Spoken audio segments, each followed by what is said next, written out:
Saludos. Hoy nos vamos a meter con un tema que es fundamental en la práctica médica y una verdadera joya para el examen nacional de residencias, las enfermedades de la aorta. Tenemos una guía muy completa que nos va a llevar de la mano desde esas dilataciones que crecen en silencio por años hasta las emergencias donde cada segundo cuenta. La idea es desmenuzar esto para que no solo se quede en la memoria, sino que se entienda a fondo. Exacto.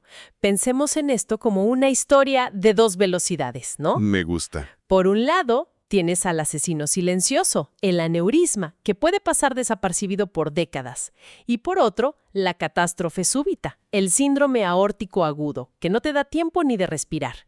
Vamos a analizar ambos escenarios, enfocándonos en esos detalles clave, esos puntos finos que marcan la diferencia en urgencias y, por supuesto, en el ENARM. Por el crecimiento silencioso. El material define un aneurisma como una dilatación anormal y los clasifica en verdaderos, falsos, saculares, fusiformes. Pero, para aterrizarlo, ¿cuál es el que vamos a ver una y otra vez en la clínica? El pan de cada día y un concepto ENARM que hay que tener tatuado en la mente es el aneurisma de aorta abdominal infrarrenal. O sea, debajo de donde salen las arterias para los riñones. Justo ahí. Representa 3 de cada 4 casos y su origen es casi siempre el mismo, la ateroesclerosis.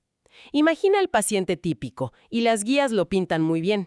Un hombre de más de 50, 60 años, fumador de toda la vida, hipertenso, con el colesterol por las nubes. Y lo más común es que se lo encuentren de casualidad, ¿no? De pura casualidad, en un ultrasonido de vesícula o una tomografía por un dolor de espalda que no tenía nada que ver, el paciente ni en cuenta. Ok, y si es un hallazgo incidental y no da síntomas, ¿qué es lo que te hace decir a este paciente hay que vigilarlo muy de cerca? ¿Dónde está la línea de peligro? Esa es la pregunta del millón. El factor que lo cambia todo es el diámetro máximo. Es una cuestión de física pura. La ley de Laplace. Exacto. A mayor radio, mayor tensión sobre la pared del vaso. Y los textos son muy claros. Un aneurisma que supera los 6 centímetros tiene un riesgo de romperse tan alto que la mortalidad a un año es del 50%. Híjole, es una moneda al aire. Totalmente. Otros datos de alarma son una hipertensión descontrolada que sigue martillando la pared, el tabaquismo activo que acelera todo el proceso y, curiosamente, el sexo femenino. Ah, ¿en serio? ¿Es más riesgoso en mujeres? Sí, aunque es menos frecuente en ellas, cuando lo tienen, el riesgo de que se rompa es mayor. Y si aparecen síntomas, como un dolor sordo en la espalda o el abdomen, eso ya es una bandera roja gigante. Gigante. Un dolor constante significa que el aneurisma probablemente está creciendo rápido, se está expandiendo. Está empujando otras estructuras. Justo. Esa es una señal de que la pared está bajo muchísima tensión. Ahora, si ese dolor se vuelve súbito, brutal, y el paciente se te empieza a poner pálido, sudoroso, con la presión por los suelos. Ahí la bomba de tiempo ya explotó. Exactamente. Ahí ya estamos hablando de una ruptura, una emergencia catastrófica con una mortalidad altísima. ¿Qué escenario? Afortunadamente, los de aorta abdominal suelen romperse hacia el retroperitoneo, un espacio que puede contener la hemorragia por un ratito, y dar una pequeña ventana para llegar a quirófano. Pero sigue siendo una situación crítica. Entendido. Entonces, ante la sospecha o el hallazgo, ¿cómo es el abordaje? ¿Cómo pasamos de la sospecha a la decisión de operar? El primer paso es simple, barato y no invasivo: una ecografía abdominal. El ultrasonido. El ultrasonido te confirma que ahí está y te da la medida. Es perfecto para el tamizaje y para el seguimiento. Pero, si ya estás pensando en operar, necesitas el mapa completo del tesoro. Ahí es donde entra la tomografía. La angio-TC, la tomografía con contraste, te da una reconstrucción tridimensional preciosa. Te dice el diámetro exacto, la relación con las arterias renales, si hay un trombo adentro, todo lo que el cirujano necesita saber. Y con ese mapa en mano, llega la decisión. Siempre me ha llamado la atención ese número de 5.5 centímetros que aparece en todas las guías. ¿Es un número mágico o qué? Es una gran pregunta. No es que sea un interruptor de on-off, pero sí es el punto donde la curva de riesgo de rotura se inclina de forma dramática. Por debajo de 5.5, el riesgo anual es relativamente bajo.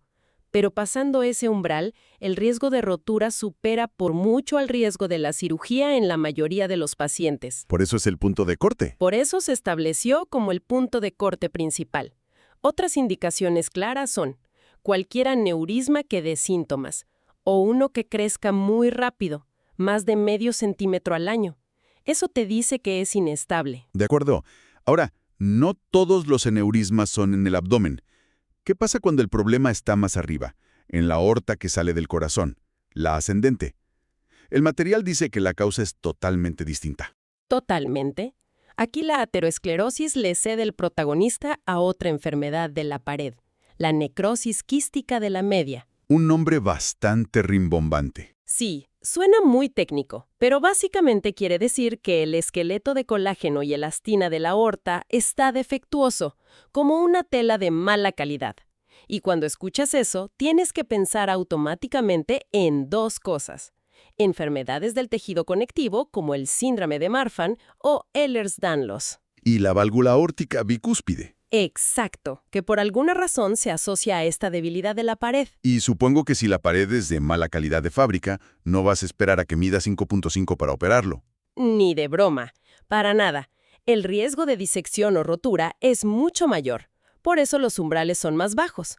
En un paciente con Marfan, por ejemplo, puedes indicar la cirugía con diámetros de 5 centímetros o incluso 4,5 si tiene otros factores de riesgo. Y aquí el manejo médico también cambia, ¿no? Hay un matiz importante. Un matiz clave, otro concepto en ARM. Déjame adivinar, los betabloqueantes. Precisamente, pero no es solo para bajar la presión. Fíjate que esto es fascinante. En Marfan, el problema es ese tejido débil. Los betabloqueantes hacen dos cosas. Bajan la presión, sí, pero lo más importante es que reducen la fuerza del latido del corazón. El golpe de ariete. Justo eso, la derivada de presión o DPDT. Cada latido es menos violento, menos agresivo contra esa pared aórtica debilitada. Es un enfoque más biomecánico. Estás protegiendo la tubería no solo bajando la presión del agua, sino haciendo que la bomba la impulse con más suavidad. ¡Qué buena explicación! Queda clarísimo. Ok, entonces ya vimos cómo esta bomba de tiempo puede crecer en silencio durante años. Pero, ¿qué pasa cuando el cronómetro llega a cero?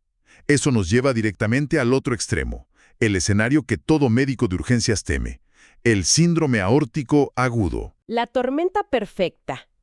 El término síndrome aórtico agudo engloba 3 patologías que se parecen mucho en su presentación.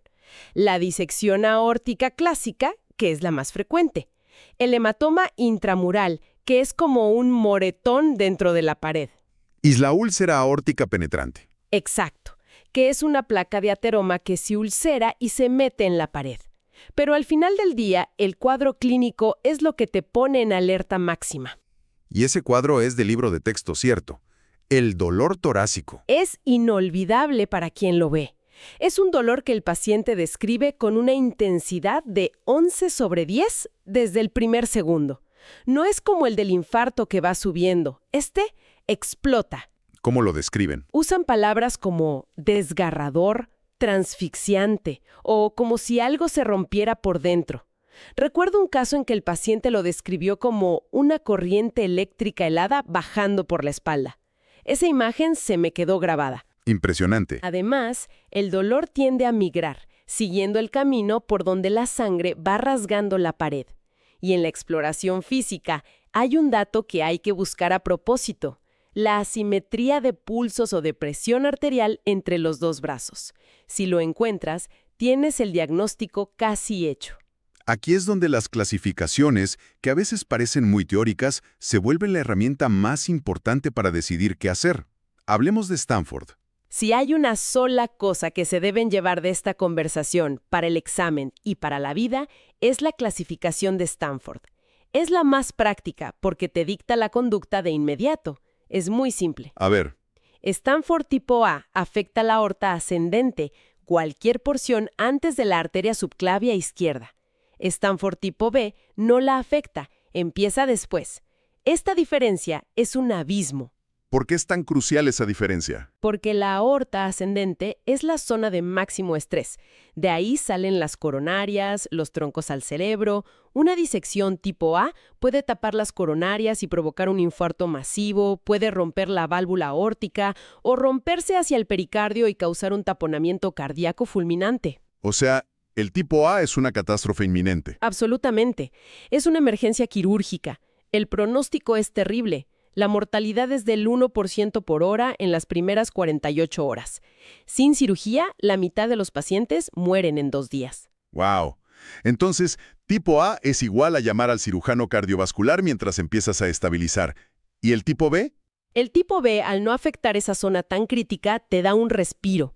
El tratamiento inicial es médico y conservador. En la unidad de cuidados intensivos, se enfoca en controlar agresivamente la presión y la frecuencia cardíaca. Y la cirugía. Se reserva solo si aparecen complicaciones, rotura, que crezca rápido o isquemia de algún órgano vital como los riñones o el intestino. Distinguir A de B es la decisión más importante que vas a tomar en ese momento. De acuerdo. Tienes al paciente en urgencias con este dolor desgarrador, diferencia de presión entre los brazos, el tiempo es oro. ¿Cuál es el estudio de imagen que pides ya? El tiempo es pared aórtica. Sin dudarlo, una angiotese tóraco-abdominal urgente. Es rápida, está disponible en casi todos los hospitales y tiene una sensibilidad y especificidad altísimas. Te da el mapa completo. El mapa completo, la puerta de entrada de la disección, la extensión si hay órganos sufriendo, todo. Ahora, si el paciente está tan inestable que no lo puedes mover al tomógrafo, ¿Qué haces? la alternativa es una ecocardiografía transesofágica a la cabecera del paciente. Es excelente para ver la aorta ascendente y la válvula, que es lo más crítico en un tipo A. ¿Y la clásica radiografía de tórax? ¿Sigue teniendo algún papel? Siempre se habla del mediastino ensanchado. Es una buena pregunta porque es una duda común. Sí tiene un papel como primera aproximación, pero hay que ser muy cauteloso. Puede mostrar el ensanchamiento mediastínico, sí, pero las fuentes subrayan algo crucial.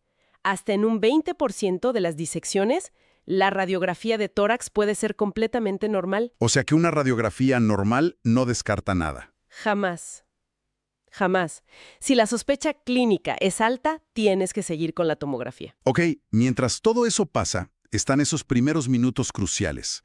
¿Cómo estabilizas al paciente? El manejo inicial es clave. Y se puede empezar incluso antes de tener la confirmación. Son 3 pilares.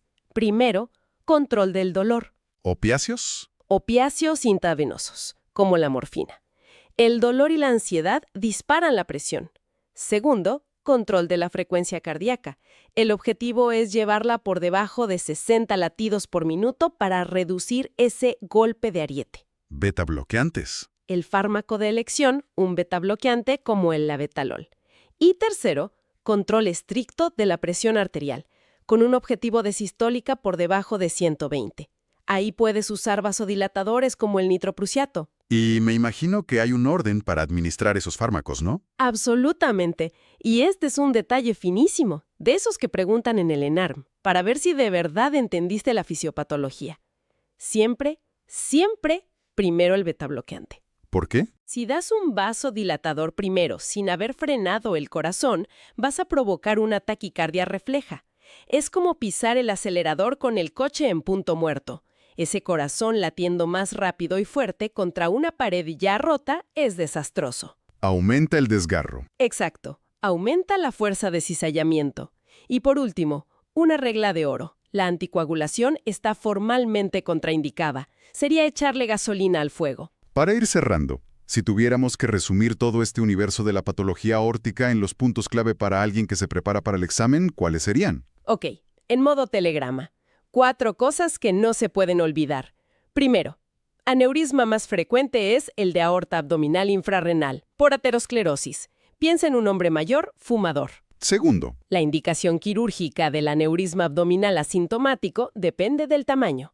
El número mágico es 5.5 centímetros. tercero, El síndrome aórtico agudo es dolor torácico desgarrador de inicio súbito y hay que buscar activamente la simetría de pulsos. y el cuarto y más importante. La clasificación de Stanford dicta el manejo. Tipo A que toca la aorta ascendente, es sinónimo de quirófano urgente. Tipo B, que no la toca, es manejo médico en la UCI de entrada. Saber eso salva vidas. Impresionante. Hemos viajado desde esa dilatación silenciosa que se descubre en un chequeo hasta la disección aguda que puede terminar con una vida en cuestión de horas. Queda claro que entender la diferencia en su origen, su presentación y sobre todo su clasificación es lo que permite actuar a tiempo. Así es, y me quedo pensando en algo que siempre discutimos en las sesiones clínicas. Las fuentes describen la disección aórtica como la gran simuladora. Claro, puede parecer cualquier otra cosa. Exacto. Sus síntomas pueden imitar perfectamente un infarto, una embolia pulmonar, un ictus, todos diagnósticos mucho más frecuentes. La pregunta que siempre flota en el aire para quien se está formando es, en la locura de un servicio de urgencias, ¿cómo cultivas ese índice de sospecha para no dejarla pasar? ¿Qué detalle sutil en cómo el paciente te cuenta su dolor o qué mínima diferencia de pulsos que casi ignoras puede ser la pieza clave que te haga pensar en la aorta y cambie por completo el destino de esa persona? Esa es la verdadera maestría clínica.